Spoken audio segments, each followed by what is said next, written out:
lamentablemente el gobierno no logró aprobar por lo malo que era su proyecto de reforma fiscal. El próximo gobierno que sube en el 28 está obligado sí o sí a una reforma fiscal.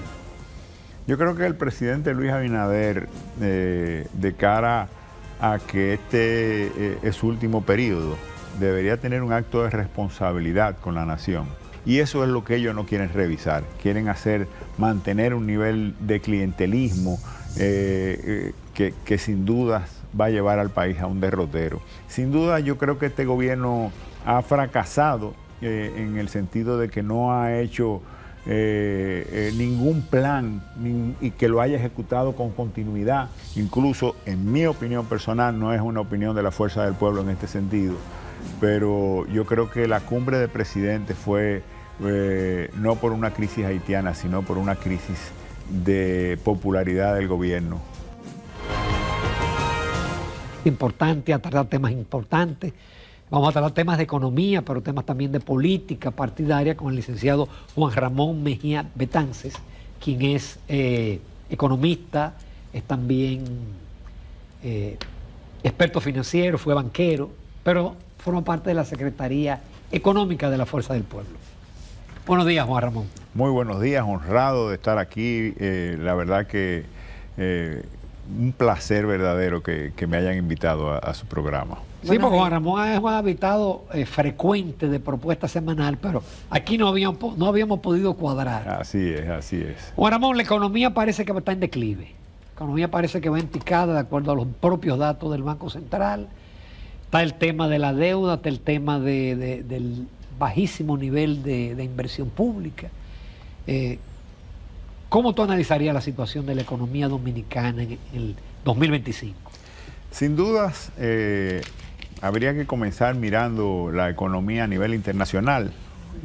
No hay peor factor que afecte más a las economías que la incertidumbre. Cuando un presidente toma un camino, por malo que sea, tiene un rumbo y va hacia algún lugar.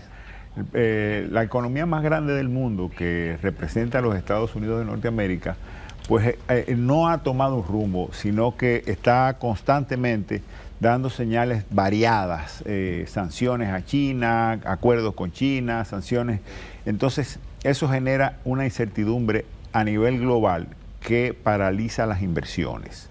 República Dominicana no escapa a ese contagio de la situación internacional, pero per se nosotros en República Dominicana tenemos elementos que también podrían detonar una crisis a nivel de lo que son nuestra economía en particular.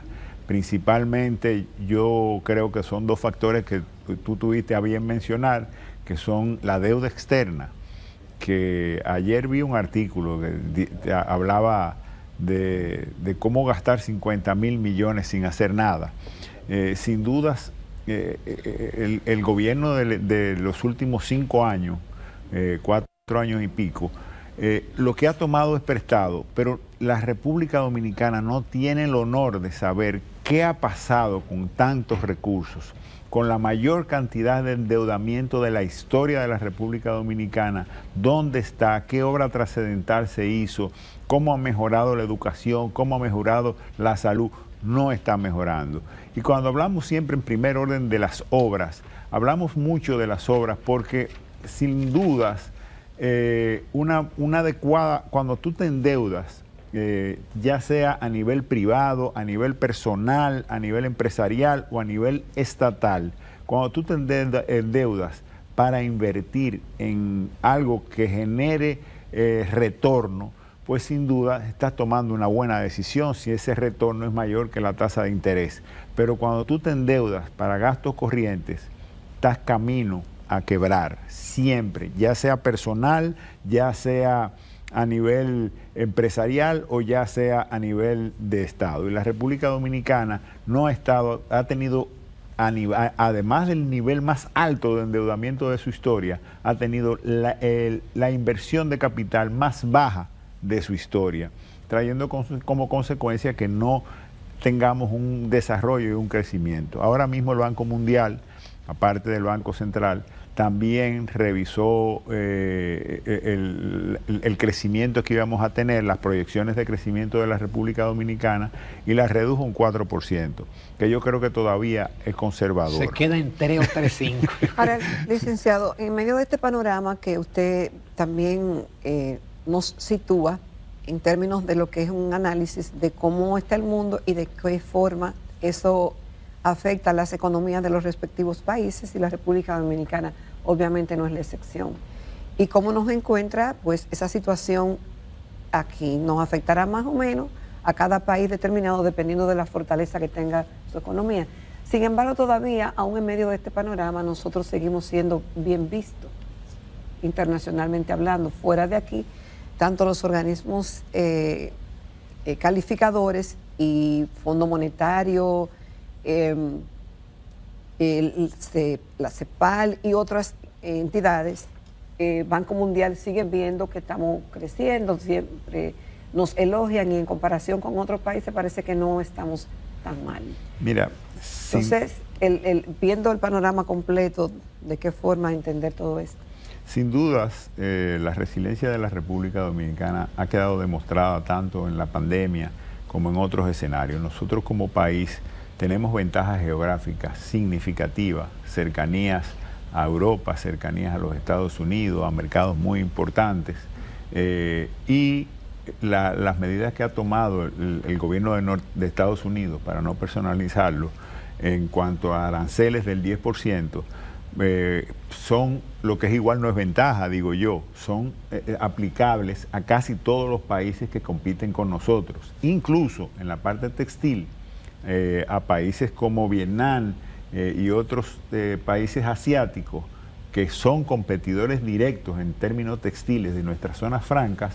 Las aranceles han sido superiores al 10%. Eso quiere decir que nosotros seguimos teniendo algún nivel de ventaja competitiva, y que eso genera que en un clima, en un ambiente de certidumbre que no la hay en este momento. Y de confianza. Y bueno, y quizás una cosa está muy ligada a la otra. Sí, certidumbre es confianza, certidumbre es seguridad. Sí. Pero no solo por nuestro gobierno, sino que venir a hacer una gran inversión en República Dominicana para desarrollar algún tipo de industria, pudiera Trump despertarse con un cambio de arancel y tumbar la posibilidad de una buena inversión. Entonces esa incertidumbre que genera eso hace que se detenga la inversión a nivel global.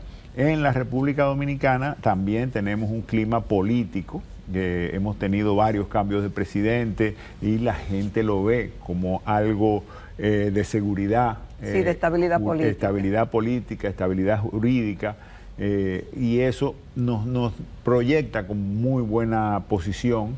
Nosotros no tenemos un liderazgo que represente un riesgo entre los candidatos que están en la oposición. Tú no ves a alguien que venga de guerrillas, o tú no ves a alguien que venga con problemas de golpes de Estado, ni nada de eso. Eso genera seguridad. El turismo va creciendo aceleradamente, porque en su momento se hicieron las obras de infraestructuras necesarias para que una zona como Bávaro, Punta Cana, pudiera desarrollarse, y eso ha traído como consecuencia un sinnúmero de inversión internacional, local, empresarial, que ha generado un desarrollo que todavía ya está casi maduro, pero todavía está inmaduro. Pero fue gracias a la inversión estatal, a la inversión en urbanismo, en la inversión en carreteras. En posicionar la República Dominicana ante... Éramos desconocidos, y se hizo una labor que duró años y costó mucho, de darnos a conocer y de posicionarnos como un atractivo turístico. Sin duda es una parte bien importante, pero si no se hace en la infraestructura, jamás en la vida hay inversión privada, y sin una inversión privada no hay forma de hospedar. Pedernales va a ser Pedernales cuando esté el aeropuerto. Y cuando esté la carretera, Barahona Pedernales, por ejemplo. Sí, sin duda, Pedernales estuve recientemente, fui a conocerlo. Tengo que decir que me sorprendió gratamente que sí hay un nivel de inversión, sí hay un nivel de infraestructura que se está haciendo. Yo era mucho más pesimista en ese sentido, pero sí se está haciendo algo. Ahora, se está haciendo algo muy céntricamente en Pedernales y no se está condicionando la forma de la carretera. Veo los trabajos de la carretera muy parados, veo muy lentos, bueno, característicos de este gobierno que realmente la mayoría de las obras que ha comenzado pues no la ha podido concluir, pero allí se nota muchísimo más lentitud. Y sin dudas, yo creo que la infraestructura de Pedernales pudiera estar lista más temprano que las carreteras, los aeropuertos y todo lo que se requiere. Es importantísimo que se trabaje en acueductos en esa zona, porque la cantidad de habitaciones que se están construyendo van a necesitar de agua potable. Y los ríos ahí son escasos. Y de poco es una caudal. zona muy seca, con poca existencia de agua natural. Hay que buscar subsuelos y eso. Pero entiendo que a Pedernales le faltan muchos años. ¿Cuántos años hemos estado hablando de Casa de Campo y todavía se sigue desarrollando? ¿Cuántos años estamos hablando de Punta Cana y se sigue desarrollando? ¿Cuántos años estamos hablando de Capcana? Pero hay que comenzar un día, ¿verdad? Para que... No, pero Sí. son proyectos que Pueda requieren darse. de mucho tiempo para maduración. Son exactos. Juan Ramón, lamentablemente el gobierno no logró aprobar por lo malo que era su proyecto de reforma fiscal. Gran parte de este desequilibrio en la inversión, obviamente, es por la incapacidad, por la falta de recursos. Claro, se le ha ido la mano en el gasto corriente. ¿Sí? Está el próximo gobierno que sube en el 28 está obligado sí o sí a una reforma fiscal. Yo creo que el presidente Luis Abinader, de cara a que este es su último periodo, debería tener un acto de responsabilidad con la nación y hacerlo él, pero no un proyecto como el que hizo, que era un proyecto tributario exclusivamente, sino un proyecto de reforma fiscal, donde cuando hablamos de reforma fiscal hablamos de los ingresos y de los gastos que hace el país, dónde invierte los recursos.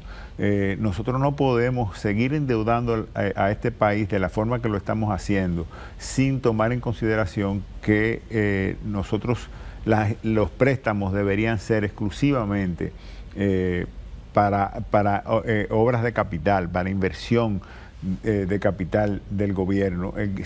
Los gastos corrientes están desorbitantes y eso es lo que ellos no quieren revisar. Quieren mantener un nivel de clientelismo que sin dudas va a llevar al país a un derrotero. El gobierno que viene, si el presidente Luis Abinader no lo hace, necesariamente tiene que tomar un acto de responsabilidad, achicar al Estado, revisar los gastos corrientes, revisar esas pensiones solidarias que se han dado, cada una de ellas, si son justificadas, mantenerlas, pero si no lo son, si son de compañeros, pues obviamente tomar medidas en ese sentido, porque el gasto corriente no podemos, las botellas de la República Dominicana no pueden ser vitalicias. Siempre desde la oposición se han criticado las botellas que tenían los gobiernos de Balaguer, que tenía el PLD, todos los gobiernos. Sin embargo, este gobierno ha querido blindar esas botellas, convirtiéndolas en pensiones para que sean de por vida. Y la verdad es que eso debe ser revisado. El gasto corriente y esa reforma fiscal lo que debe principalmente enfocarse en la revisión del gasto del Estado. Obviamente en la parte fiscal, una reforma progresista que se le cargue más a quienes más producen y que a la gente menos pudiente, a la gente que necesite ayuda del Estado, asistencialismo del Estado, pues exclusivamente sí. Aquí vemos cómo la pobreza decrece y las ayudas crecen. Entonces, eso no se entiende. O sí se entiende, es obvio que es clientelismo, que no es por necesidad. Las tarjetas, los planes que hacen de repartir dinero, Día de las Madres, en Navidad, etcétera, todas traen un escándalo, porque en vez de acreditarle a las personas que necesitan, emiten unas nuevas tarjetas que el primer negocio es emitir las tarjetas y después que se emiten la tarjeta y se ganan un dinero, entonces esa tarjeta la reparten como le dé la gana a gente que le tocan muchas, hay gente que le tocan pocas y no necesariamente a quienes le tocan son los que más lo necesitan. Juan Ramón, con tu permiso, nos vamos a televidente, nos vamos a una pausa. Nos quedan todavía muchos temas de economía, pero también de política. Continuamos en Telematutino 11. Esta mañana estamos conversando con el licenciado Juan Ramón Mejía Betances. Él es economista y experto financiero, y obviamente el tema económico de las finanzas y de cómo va el mundo y el país es motivo de siempre revisión y de entender qué está pasando. Y cuando Ramón preguntaba en el segmento anterior, licenciado, sobre el tema de la reforma fiscal, de que esta que presentó el gobierno y el equipo de Abinader no fue bien acogida y se echó para atrás y como que se descartó.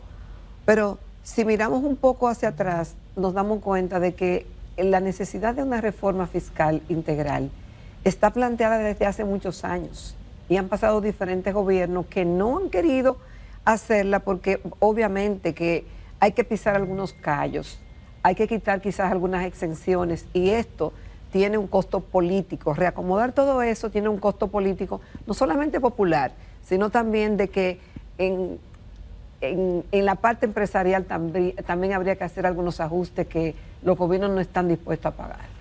Como usted está en la política y tiene responsabilidades, además de ser economista y financista, entonces, ¿cómo manejar eso? El miedo a tomar decisiones por el costo político que implican. Mira, yo soy de la gente que hago la política, pretendo hacer la política con responsabilidad. Yo creo que fue una falta de responsabilidad del gobierno de Luis Abinader sacar la reforma y sencillamente olvidarla. Yo creo que debió reformar la reforma para seguir luchando por ella. Y creo que también ha sido una falta de responsabilidad de gobiernos anteriores seguir postergando lo que hay que hacer. Primero el país. En función de tener un país con finanzas sanas, vamos a tener bienestar todos, los empresarios, los ciudadanos, la gente pobre, la clase media, todos vamos a tener mejor situación y nuestro futuro de nuestros hijos. Nosotros tenemos que pensar siempre en el futuro de nuestros hijos. La República Dominicana, si tú analizas el desarrollo de los países asiáticos, ustedes estaban hablando hace un momentito de becas en los Estados Unidos y eso. Ustedes analizan el desarrollo de países como China, como Singapur, Corea del Sur y esos países. Muchos mandaron al país donde estaba la mejor educación, que se trata de los Estados Unidos de Norteamérica, a estudiar, a preparar a su gente.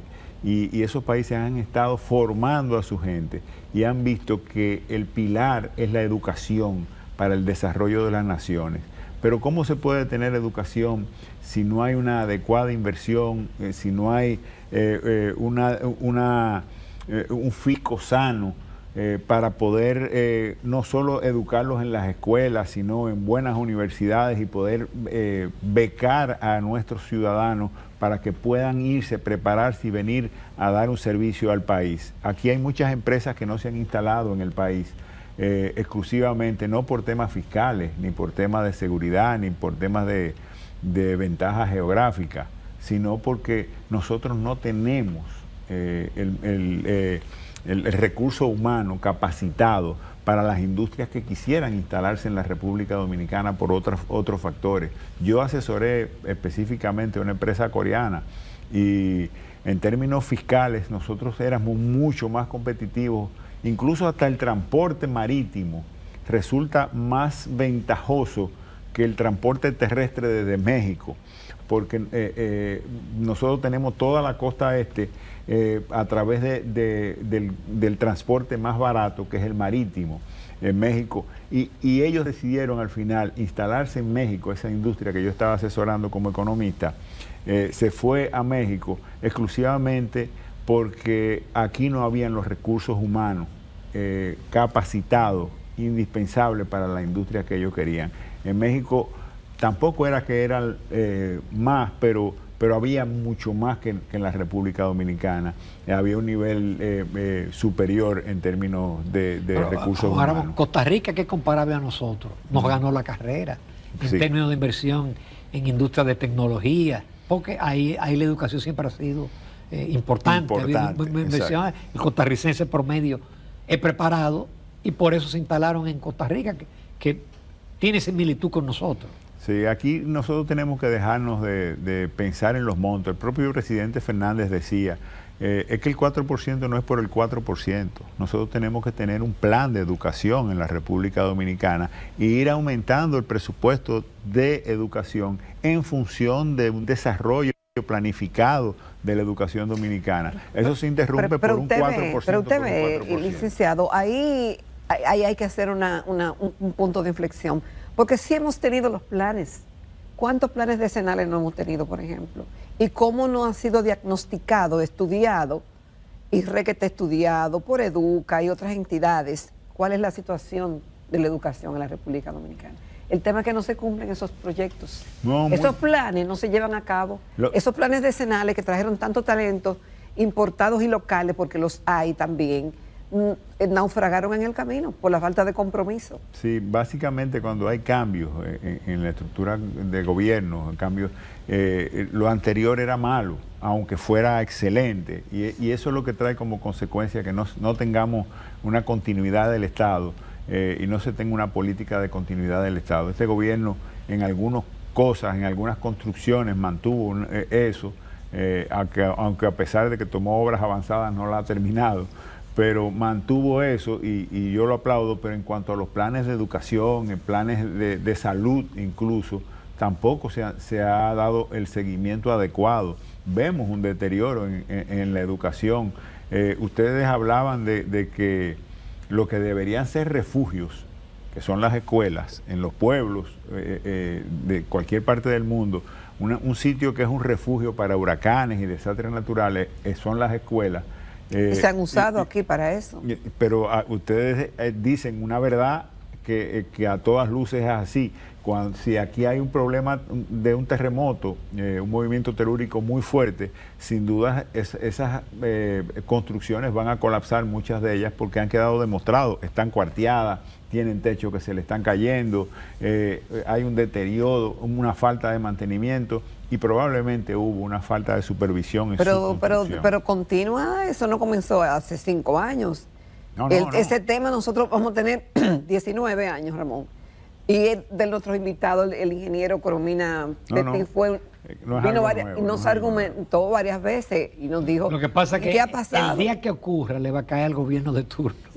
Sí, porque hay que ponerle la atención. Usted es el responsable en este momento. Si usted es el gobierno de turno, usted debería tener brigadas haciendo esas revisiones. Tiene el 4% en sus manos. No ha construido ninguna aula nueva prácticamente. Deberíamos tener escuelas remozadas con todas esas fallas estructurales corregidas y mejoradas, porque hay un presupuesto que lo permite así. Sin duda, yo creo que este gobierno ha fracasado en el sentido de que no ha hecho ningún plan y que lo haya ejecutado con continuidad. Incluso vimos en términos de la frontera y de los migrantes haitianos cómo el gobierno mandó el ejército completo, todas nuestras fuerzas armadas a la frontera hasta que se detuviera el canal, que se siguió construyendo hasta el final. Y vemos una serie de planes, incluso en mi opinión personal, no es una opinión de la Fuerza del Pueblo en este sentido, pero yo creo que la cumbre de presidentes fue no por una crisis haitiana, sino por una crisis de popularidad del gobierno, que lo complicaba por la crisis haitiana, y él entonces lo que hace es lo toma como un momento político, hace noticiarios, hace primeras planas de que está confrontando el problema haitiano, pero al final él tomó las medidas que iba a tomar, las 15 medidas que iba a tomar antes de citar a los presidentes. Yo espero que a partir de ahora, pues todo el país... Entonces tú no tienes muchas expectativas con lo del Consejo Económico y Social, que es una propuesta del doctor Leonel Fernández.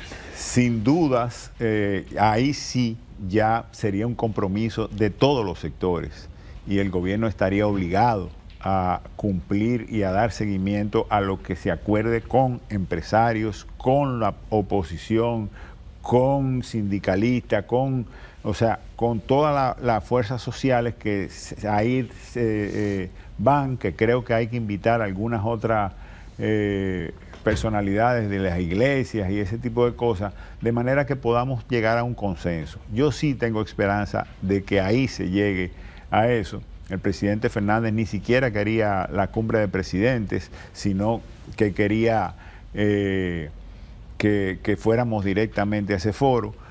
Pero creo que fue positivo las cartas que se le hicieron a diferentes presidentes en el mundo, hablando de nuestro derecho y defendiendo nuestro derecho a hacer las deportaciones. Creo que el gobierno en ese sentido se va a ver obligado a darle continuidad a este plan, que salga, que nazca de ahí, del foro. En un minuto, la Reserva Federal se reúne el día 18. De eso depende mucho la política monetaria nuestra. ¿Mantendrá las tasas o se va a llevar? Trump le pidió que baje 100 puntos. La economía de Estados Unidos se desaceleró. El Banco Mundial ha tomado en consideración reducir las proyecciones de crecimiento de 2.8 a 2.3, si no me equivoco. Eso genera y era positivo que se desacelerara un poco las economías, en el sentido de que con eso se enfrentaría a la inflación, pero obviamente con aranceles del 10% rondando el mundo entero, porque muchos de los países que le pusieron arancel en Estados Unidos le pusieron arancel a los de Estados Unidos. Eso genera un nivel de inflación. Es probable que esta desaceleración permita que la Reserva Federal baje, no 100 puntos, ni mucho menos, pero creo que pudiera en esta ocasión tener una baja mínima de 0.25, exacto, 0.25, no más de ahí. Y sin embargo, con ese nivel de baja, yo creo que República Dominicana todavía tendría que seguir esperando. Tienen que esperar septiembre, noviembre. Juan Ramón, muchísimas gracias, buen debut en el Telematutino. Yo creo que él había estado aquí una oportunidad. No, aquí porque no. yo lo busqué y me aparece una foto ahí. Sí que hace mucho. Tengo la duda, de verdad. Hace mucho tiempo. Sí, hace mucho, exacto. Gracias, Juan Ramón. Bueno. Nos vamos a comerciales, retornamos a la recta final del Telematutino 11.